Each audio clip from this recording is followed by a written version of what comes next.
Whenever a really good trailer leaves you in a heightened emotional state, it's usually because it started off calm and inviting, and then cranked up the intensity.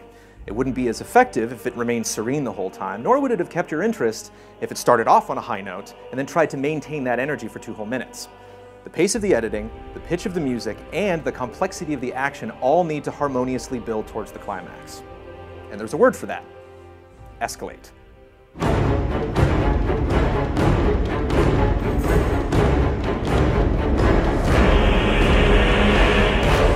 Previously on this show, we talked about forging peaks and valleys. This is important as long as that final peak is taller than any other.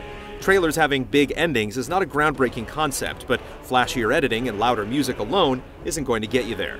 In 2008, 1 year after the release of God of War 2, Sony and their Santa Monica studio knew that in order to convince fans the series was ready for a next-generation console like the PS3, they would have to prove it in the sequel's first in-game trailer. They did, going so far as to put the word epic in the title.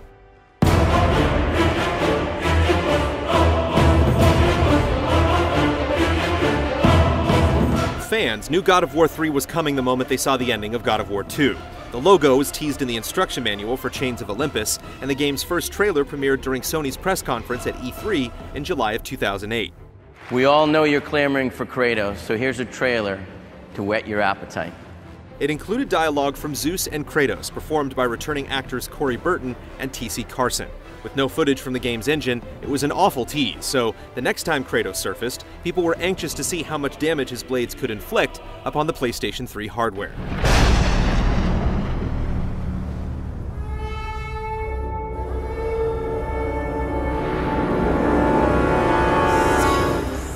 God of War 3's epic scale trailer, which debuted at the Spike Video Game Awards on December 18, 2008, was said to be running in real time and presented an honest example of the game's performance.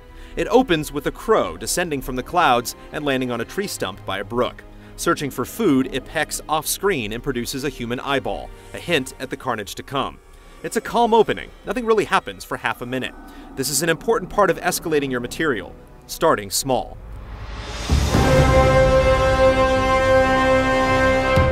Charging past the camera, Kratos appears and sprints off into the forest. We jump to his perspective and soon see why he's running. Armored undead are closing in on him, including the beginning of a larger group we see just coming up over the hill that's visible for only 12 frames. Ignoring the enemies at his side, Kratos charges into the 8 to 10 skeletons ahead of him. He slices through the group with the Blades of Athena, which Kratos acquired after he became the new God of War. He also utters one of only 4 spoken lines in the entire trailer. Death is in my blood.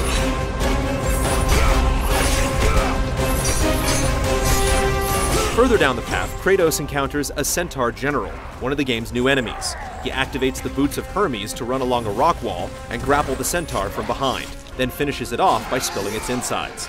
After spotting another onslaught of monsters, Kratos speaks his second line and gives us the first close-up of his face. It's clear the character model is improved from the PS2 version, and the trailer holds just long enough to make that point. Fate has brought me here. Kratos dives into combat again, grabbing the first soldier and using it to plow through the wave behind it. He's overcome by the mob, but eventually throws them off his shoulders and equips the Nemean Cestus. With a pair of metallic battle gloves, he pulverizes a few skeletons and a large chain blocking his way. Behind them is a Cyclops Berserker, an enemy that first appeared in God of War 2. As this trailer revealed, Kratos is able to ride them in God of War 3. As the Cyclops stumbles forward, bludgeoning undead with its club, the ground begins to shake. The world is turned on its end, and Kratos is forced to escape the collapsing Cyclops and grab onto a Harpy Queen in flight.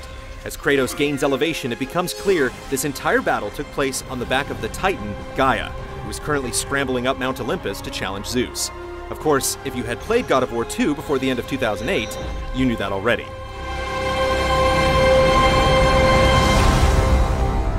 The game's title emerges from storm clouds as the music rings in the familiar 4-note anthem of the series. The action seems to have subsided, but then Kratos rips apart the Harpy Queen and dives back into the fight.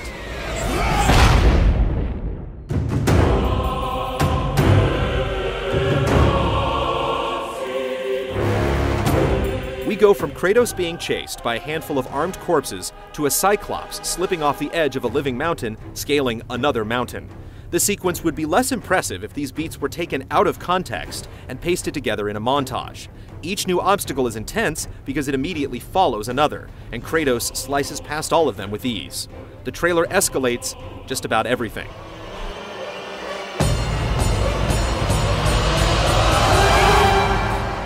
The epic scale trailer is also very authentic when it animates even the most basic combos. All of these actions can be repeated in the final game.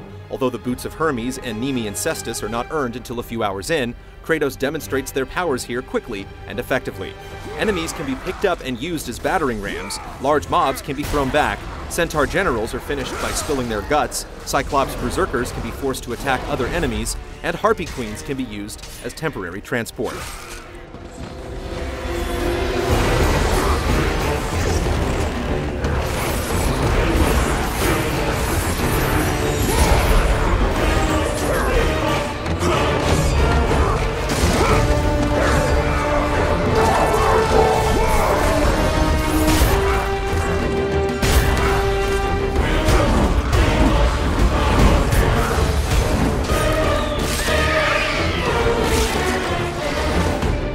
God of War is a good franchise for trailers that keep raising the stakes because that's what the games are known for as well. Just when you think you've conquered a group of monsters, a new enemy shows up to challenge you.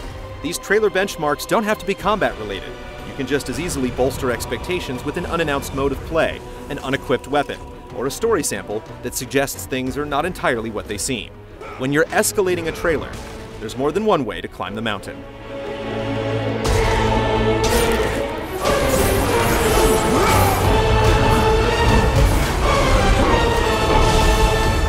If you're making your edits shorter and shorter, or you happen to pick a piece of music that already has a dramatic ascent built into it, you're not necessarily escalating your trailer. Everything needs to build. The story quotes need to become increasingly relevant, the environments need to become more diverse, and your game's premise needs to become clearer and clearer. If you leave your audience in a different place than when they started, odds are they'll remember your trailer. Other trailers that are excellent at escalation include the E3 2009 trailer for Bayonetta, the E3 2010 trailer for Need for Speed Hot Pursuit, the debut trailer for Call of Duty Black Ops, and the Survive It trailer for the most recent SSX. Let me know what trailers you think raised the bar in the comments on GT, and you can help me escalate my Twitter fan base by following me at GameTrailers VO. See you next time.